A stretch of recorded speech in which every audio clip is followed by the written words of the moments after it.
ओम शांति। आज हम राजयोग के बारे में विस्तार से जानेंगे कि राजयोग कैसे करना है, इसके नियम मर्यादाएं क्या हैं और इससे प्राप्तियां क्या हैं। तो योग 3 तरह के हैं, लौकिक, अलौकिक और पारलौकिक। लौकिक माना पहले माँ बाप के साथ, फिर दोस्तों के साथ, टीचर के साथ, पति पत्नी का आपस में, फिर बच्चों के साथ। तो योग मतलब क्या? संबंध, जुड़ना। फिर अलौकिक योग जो देवी देवताओं के साथ, महान आत्माओं, पुण्य आत्माओं के साथ। और तीसरा है पारलौकिक योग अर्थात परम पिता परमात्मा निराकार के साथ योग। तो ये योग हमें, बाकी योग तो हमें आते हैं, लेकिन ये योग हमें सीखना पड़ेगा। क्यों? क्योंकि हम कहते हैं जब उस परमात्मा को याद करते हैं, वो निराकार है, तो उसको कैसे याद करें, उसको निराकार को कैसे याद किया जा सकता है। तो हम क्यों नहीं उसको याद कर पाए? क्योंकि जब भी हम याद करने बैठे तो हमने खुद को शरीर समझा, आत्मा नहीं समझा। जैसे हम समझे कि मैं बेटी हूं तो माँ की याद आएगी ना, माँ बाप की याद आएगी। बहन समझे तो भाई की याद आएगी, पत्नी समझे तो पति की याद आएगी। ऐसे अगर हम आप आत्मा समझेंगे तो उस परमात्मा की याद आएगी।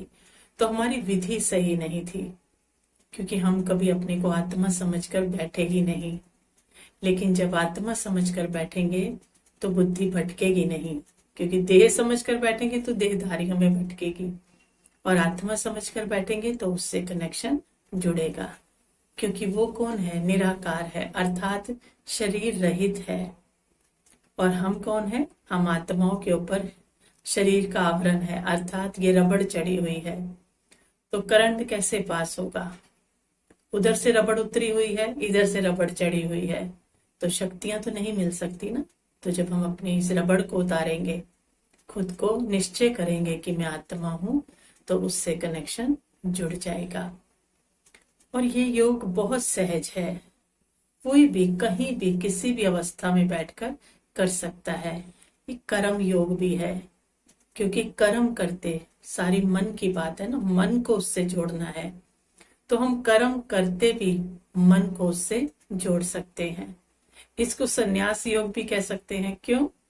क्योंकि हमें 5 विकारों का क्या करना है? संन्यास करना है। 5 विकारों को हम त्यागते हैं, तो संन्यास करते हैं ना, उनका बेहद का संन्यास करते हैं। तो इसको संन्यास योग भी कह सकते हैं। संन्यास योग सिर्फ विकारों को छोड़ने के तरीके से, वैसे नहीं कह सकते दुनिया को नहीं छोड़ना है। कहीं सोचे कि दुनिया को छोड़ना है, तो दुनिया को नहीं छोड़ना है।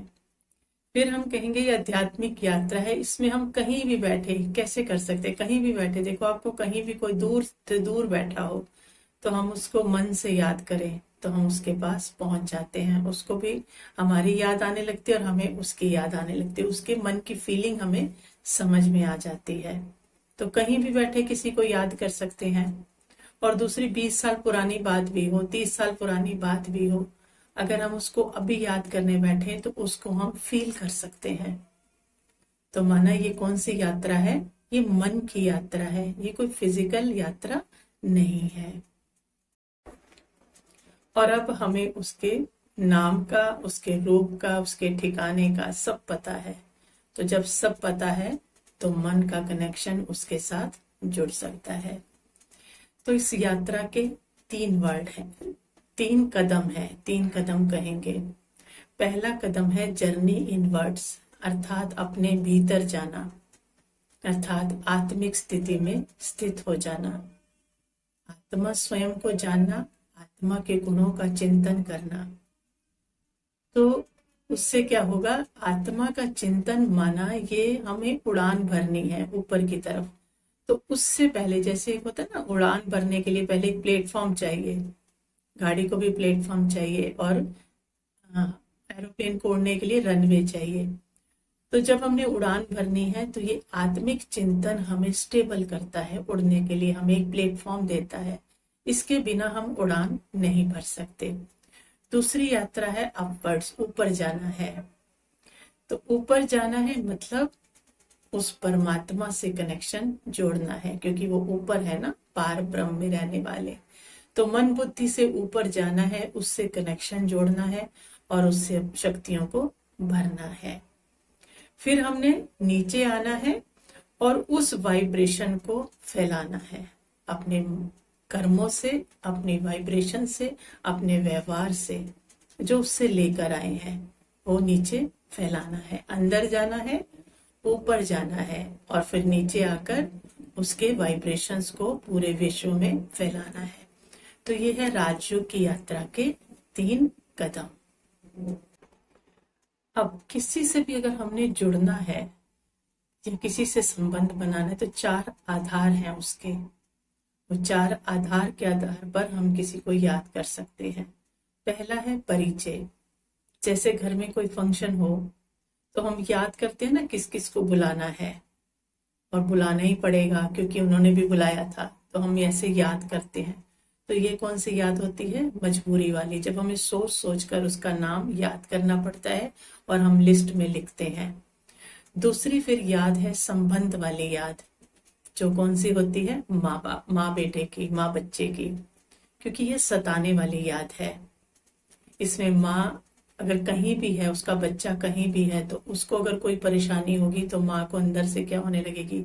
हलचल होने लगेगी, क्योंकि संबंध है, ये सताने वाली याद है। फिर हम तीसरी जो याद कहेंगे वो है स्नेह वाली याद। तो स्नेह वाली याद कौन सी? जो लवलीन होने वाली याद है, एक दूसरे के प्यार में समाने वाली याद है, जिसमें देह का भान भी नहीं रहता। वो कौन सी याद है? आशिक माशूक की, जिसमें जहां देखो वो पास भी नहीं होते, लेकिन जहां देखो वो नजर आता है, उसकी अनुभूति होती है, वो कहेंगे स्नेह वाली याद। और चौथी याद है स्वार्थ वाली याद। जैसे किसी की कोई बिजनेस डील हो तो वो उसका इंतजार करता है बहुत बेचैनी से, क्योंकि उसको उससे प्रॉफिट होना है। तो वो याद कौन सी है? जो उस टाइम होती है, जैसे ही प्राप्ति हो जाती है वो खत्म हो जाती है। तो अब हमें चेक करना है कि भगवान के साथ हमारी कौन सी याद है। सिर्फ परिचय वाली कि वो भगवान है, या संबंध वाली, वो माता पिता है, सताती है उसकी याद, या स्नेह वाली कि उसकी याद में समाये ही रहते हैं।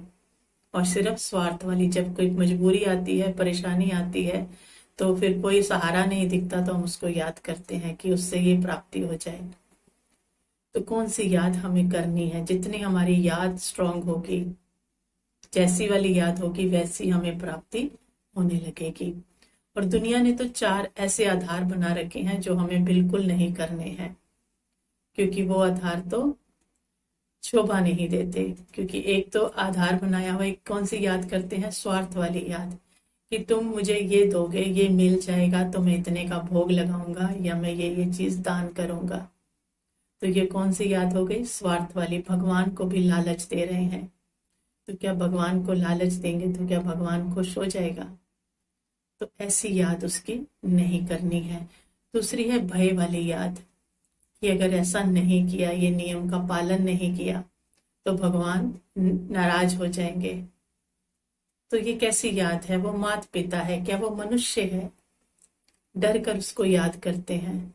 तो वो कोई डरने की चीज है? वो प्यार का सागर है, और उससे हम भय से उसको याद नहीं कर सकते, क्योंकि भय वाली याद नहीं होती है। तीसरी कहेंगे शिकायत या फरियाद वाली याद। जब भी बैठते हैं उसको कोई ना कोई शिकायत करते हैं या कुछ ना कुछ डिमांड करते हैं। इतना कुछ उसने दिया है, चेक करें सब अपने जीवन में कितना उसने दिया है। अगर एक आध चीज की कुछ कर्मों अनुसार कमी भी है तो, लेकिन उसकी देन को अगर देखेंगे तो शत शत उसको नमन करेंगे, प्रणाम करेंगे कि उसने इतना कुछ हमें दिया है। हम उसको ना देखकर जो जरा सी कहीं अप्राप्ति महसूस होती है तो फरियाद करने लगते हैं। तो ये हमें नहीं करना है। दूसरी है अयथार्थ संबंध वाली याद। ये तो बिल्कुल नहीं करनी है, क्योंकि कई कहते हैं, बोलते हैं ना, तुम तो कहाँ हो, ऊंचे बैठे हो, हम तो नीच पापी कपटी हैं, हम तो फलाने हैं, तो हम तो तुम्हारे चरणों की धूल हैं। तो ऐसा नहीं कहना है, क्योंकि अगर ऐसा कहा तो फिर तो हमारा मिलन उससे कभी भी हो नहीं सकेगा, क्योंकि वो आसमान पर और हम जमीन पर मिट्टी में मिले हुए हैं।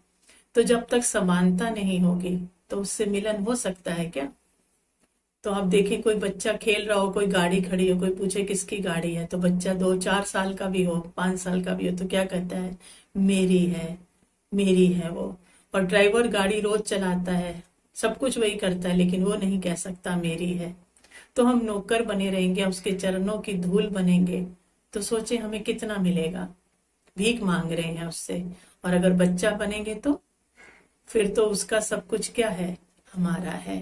तो हमें ये ध्यान रखना है कि हमारी याद अपने आप को इतना गिरा कर उसको ऊंचा उठाएं तो खुद भी ऊंचे उठें, क्योंकि वो हमारा पिता है। तो ये स्मृति हमें क्या कर देगी? बहुत ऊंचा कर देगी। तो राजयोग माना सिर्फ अपनी ही नहीं सुनाना, अपनी ही फरियाद नहीं करना, बल्कि साइलेंस में बैठकर उसकी भी बात सुनना कि वो क्या कह रहा है।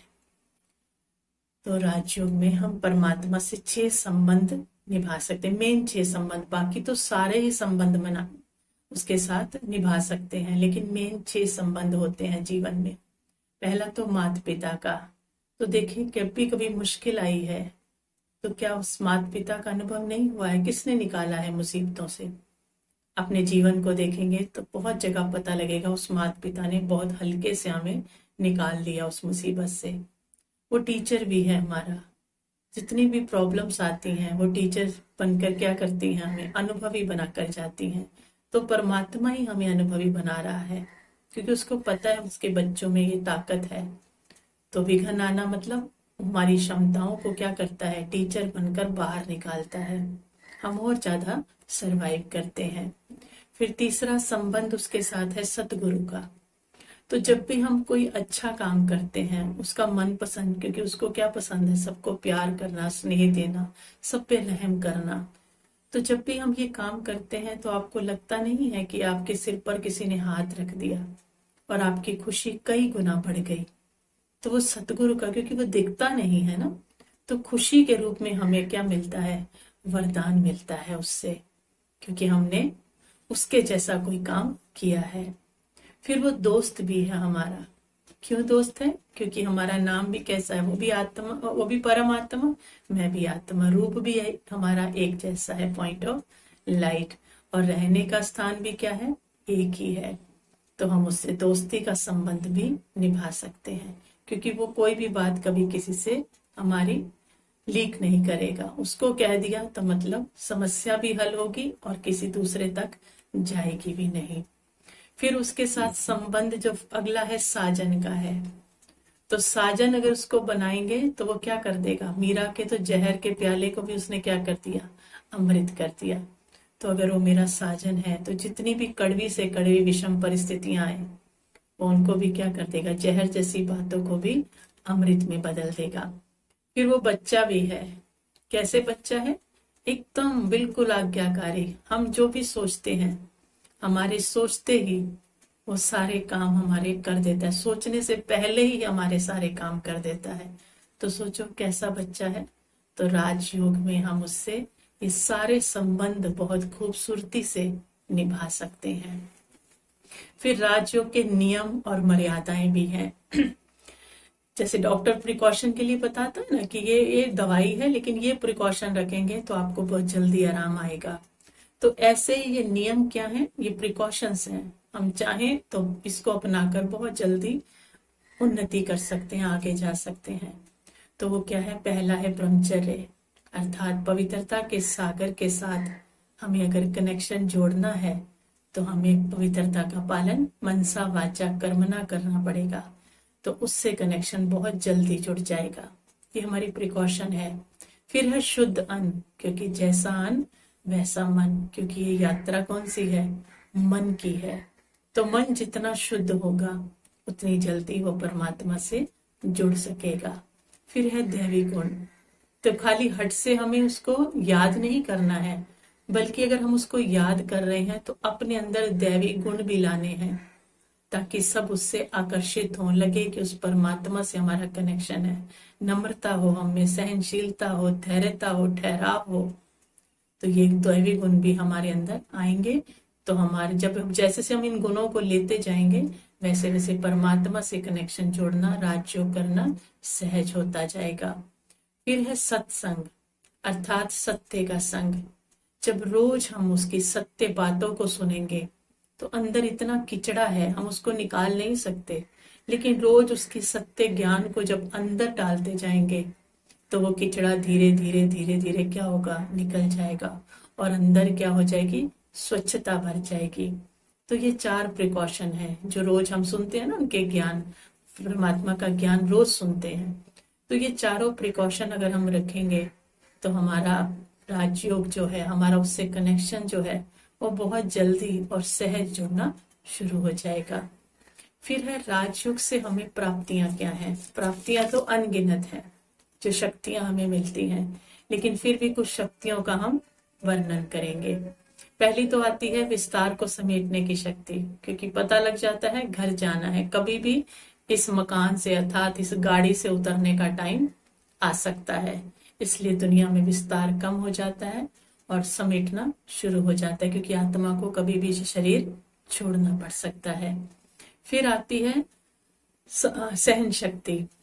तो सहन शक्ति क्यों आती है, क्योंकि हम परमात्मा से जुड़ते हैं तो हमें क्या मिलता है, प्रेम स्नेह इतना मिलता है, रहम इतना कुछ मिलता है, सुख मिलता है। तो कोई हमें पत्थर भी अगर मारता है तो सहन करने की ताकत हो जाती है, हम उसको क्या देंगे, क्योंकि हमारे पास है ही प्यार। जैसे एक फल वाले पेड़ पर कोई पत्थर मारे तो वो पत्थर मार सकता है क्या, वो तो क्या देगा, फल ही देगा। तो ऐसे सहन शक्ति हमारी बढ़ने लगती है। पत्थर जैसी बातें भी आती हैं लेकिन हम किसी को आगे से पत्थर नहीं मारते।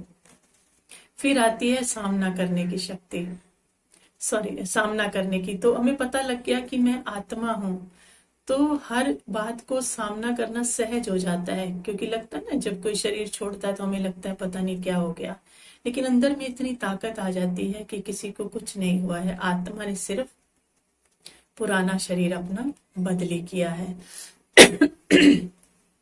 फिर आती है समाने की शक्ति। परमात्मा सागर है ना, तो हमें भी अपने समान बना देता है कि हम हर बात को इधर उधर बिखेरते नहीं, हर बात को समा कर आगे चलते जाते हैं। फिर निर्णय करने और परखने की शक्ति, क्योंकि बुद्धि किससे जुड़ जाती है, उस परम पिता बुद्धिवानों की बुद्धि से। तो बुद्धि में क्या आ जाती है, स्वच्छता आ जाती है, दिव्यता आ जाती है, जिससे हर बात को हम बड़ी आसानी से परख सकते हैं और सही मार्ग चुन सकते हैं। फिर हमें आती है सहयोग करने की शक्ति, क्योंकि परमात्मा हर बच्चे की एक एक उंगली से, एक एक उंगली के सहयोग से ये कलयुगी पर्वत उठवा रहा है। तो हमें एक दूसरे का सहयोग करना आ जाता है। तो हम जब सहयोग करेंगे तो ये कलयुगी दुनिया बदल कर क्या हो जाएगी, सत्युगी दुनिया बन जाएगी। कहा ना श्री कृष्ण ने एक उंगली का सहयोग दिया। फिर आती है समेटने की शक्ति, विस्तार को संकीर्ण करने की शक्ति। जैसे कछुआ होता है ना, काम करने के लिए कर्मेंद्रियों को बाहर निकालता है, जैसे ही काम समाप्त होता है कर्मेंद्रियों को सिकोड़ लेता है। तो ऐसे ही हम दुनिया में जाते हैं तो दुनिया के हिसाब से जितना जरूरत है काम करते हैं, फिर अंतर्मुखी हो जाते हैं, अर्थात मन से फिर परमात्मा से जुड़ जाते हैं, जिससे कोई भी फिर विकर्म नहीं होता। बड़ी से बड़ी परिस्थिति भी ऊपर से गुजर जाए तो पता नहीं लगता, जैसे कछुए के ऊपर से गाड़ी भी निकल जाए उसको पता नहीं चलता। ऐसी बड़ी से बड़ी परिस्थितियां जब हम आत्मिक स्थिति में रहते हैं और उस परमात्मा की याद में रहते हैं तो बड़ी से बड़ी परिस्थिति पार हो जाती है। और आखिरी जो सबसे बड़ा फायदा, कि जब हम परमात्मा पर इस बुद्धि को एकाग्र करते हैं तो जैसे लेंस के नीचे कूड़ा रखा हो तो एकाग्रता से वो कूड़ा जलने लगता है, वैसे वो धूप में पड़ा नहीं जलेगा, लेकिन जब किसी लेंस को एकाग्र कर दिया जाएगा तो वो जल जाएगा। ऐसे ही हम अपनी मन बुद्धि को जब उस परमात्मा पर एकाग्र करते हैं तो हमारी आत्मा में जो पिछले जन्मों के विकर्म हैं, पाप हैं, विकार हैं, वो उस योग अग्नि से, उस राजयोग से भस्म होने लगते हैं और आत्मा खरा सोना बन जाती है। आत्मा स्वच्छ, क्योंकि खोट निकल जाता है ना, अग्नि से ही तो निकलेगा खोट, तो आत्मा से खोट निकलने लगता है और वो स्वच्छ बनने लगती है। तो ये राजयोग का अभ्यास हम घर बैठे कहीं भी रहते क्योंकि ये कर्म योग है ना, किसी भी कर्म को करते कर सकते हैं। तो इससे घर क्या होने लगेगा, आत्मा समझेंगे, परमात्मा से जुड़ेंगे, उसका करंट लेंगे तो खुद भी स्वच्छ होने लगेंगे, खुद भी पावन होने लगेंगे, खुद में भी गुण शक्तियां आने लगेंगी और वही वाइब्रेशन बाहर जाएंगे तो घर भी कैसा बन जाएगा, स्वर्ग बन जाएगा। और घर स्वर्ग बनेगा तो उस घर में आने वाले भी क्या बनेंगे, उस वाइब्रेशन में आके वो भी एकदम शांत और सुखी बन जाएंगे। और वो जब घर से बाहर जाएंगे तो वही वाइब्रेशन लेके जाएंगे तो उनका घर भी क्या बन जाएगा, वैसा ही बन जाएगा। तो ये सारे वाइब्रेशन पूरे विश्व में फैल जाएंगे। तो ये एक राजयोग है जो पूरी कलयुगी दुनिया को एक एक एक एक करते एक दिन स्वर्ग बना देगा और सब देखेंगे इसको। अच्छा, ओम शांति।